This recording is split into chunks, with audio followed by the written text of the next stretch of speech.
The first thing they have to establish is if they have an adverse reaction or some kind of an illness or condition that can be attributed to that chemical. So just because you were exposed to a toxic chemical doesn't mean you're going to suffer harm.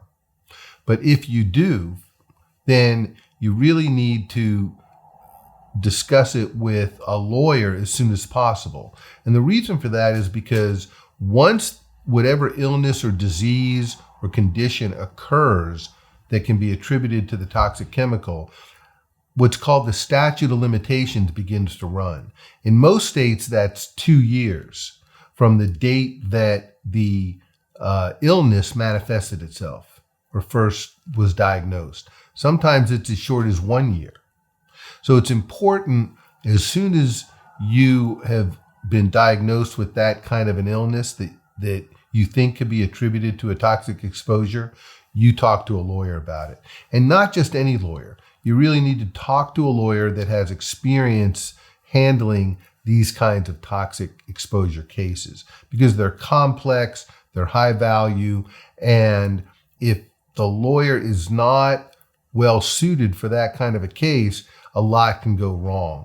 For example, some of the cases that are quite prevalent now are exposure to a chemical herbicide called paraquat. Paraquat is now been established to cause Parkinson's disease, particularly in men and women who have been applicators. It's a tightly restricted chemical, but the chemical manufacturers of this herbicide knew that it could cause Parkinson's, but never disclosed that to anyone. So the people using it had no idea that they were exposing themselves to this risk.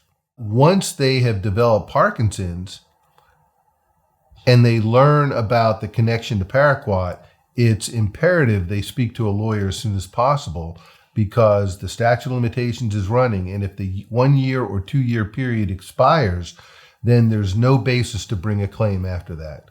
That the claim expires and that's permanent.